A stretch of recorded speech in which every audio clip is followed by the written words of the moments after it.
Assalamualaikum warahmatullahi wabarakatuh. Perkenalkan, nama saya Ratu Lulu Siti Absyah. Saya akan menceritakan kisah dongeng Cinderella dan Sepatu Kaca.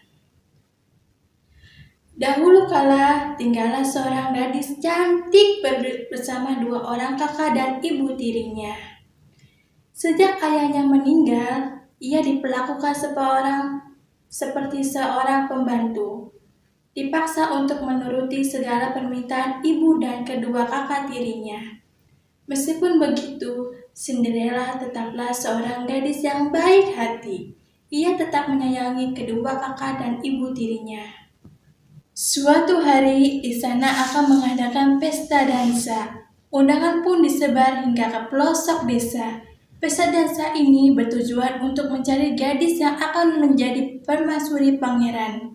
Mendengar kabar gembira itu, kedua kakak tiri Cinderella sangat bahagia.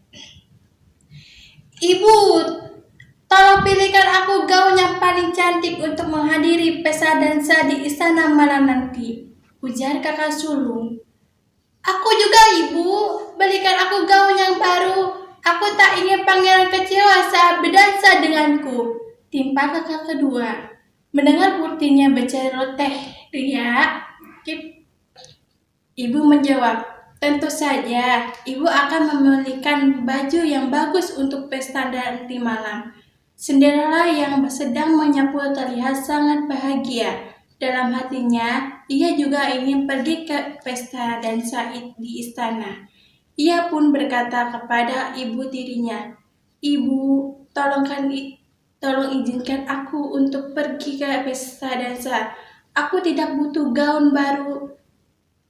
Cukup izinkan aku saja, Bu. Ibu dan kedua kakak tirinya sangat kesal dan memarahi Cinderella.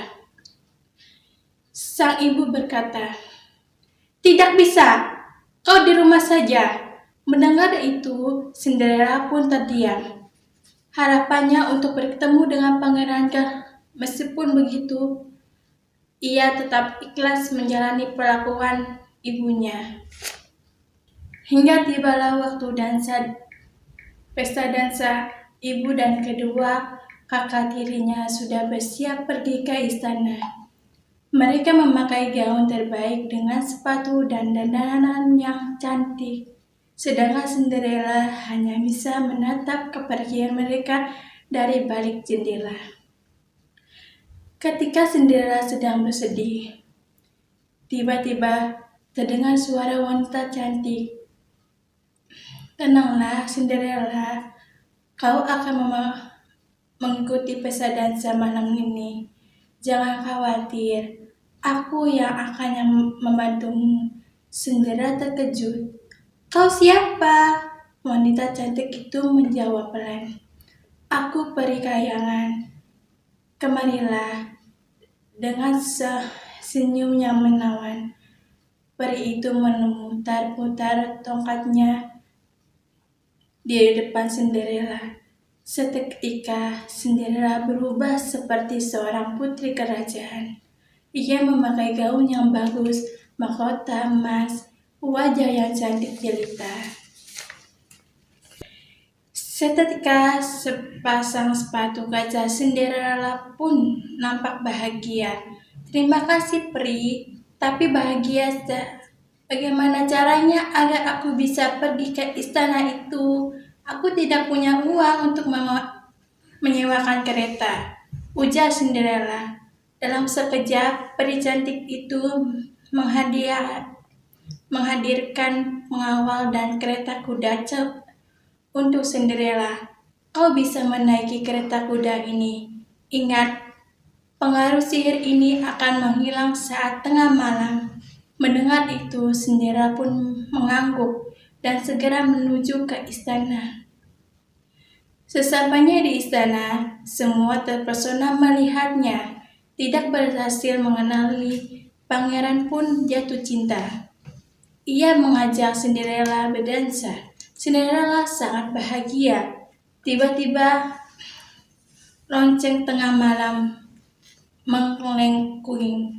Aku harus pergi, pangeran, ujar Cinderella. Tunggu putri, siapa namamu? Jawab pangeran yang berlari menuju Cinderella. Tanpa sengaja, sepatu kaca Cinderella terlepas sebelah di teras istana. Sepatu kaca itu akhirnya diambil oleh pangeran. Dalam hati, ia berjalan akan mencari sang putri pemilik sepatu kaca itu. Keesokan harinya, pangeran bersama pegawai pergi hingga ke pelosok negeri. Namun tak ada gadis yang cocok dengan sepatu kaca itu. Hingga tibalah pangeran di rumah Cinderella. Kedua kakak tirinya sangat girang mendengar kedatangan pangeran. Berikan padaku, aku akan mencoba sepatu kaca itu, sahut dua kakak tiri Cinderella bersamaan. Namun ternyata sepatu kaca itu tidak cocok dengan mereka. Tiba-tiba Cinderella berkata, biar aku mencobanya, pangeran. Pangeran menjawab, silakan Nona. Melihat hal itu, ibu tirinya berkata, Cinderella, memalukan sekali kau. Singkat cerita, Cinderella mencoba sepatu kaca itu dan cocok di kakinya. Pangeran pun merasa gembira dan berkata, kaulah putri yang selama ini aku cari. Cinderella pun akhirnya dibawa oleh pangeran ke istana dan mereka hidup bahagia. Demikian cerita Cinderella dan sepatu kaca. Mohon maaf bila penyampaian cerita dongeng Cinderella dan sepatu kaca kurang berkenan. Jangan lupa subscribe, like, dan komen di bawah ini. Terima kasih. Wassalamualaikum warahmatullahi wabarakatuh.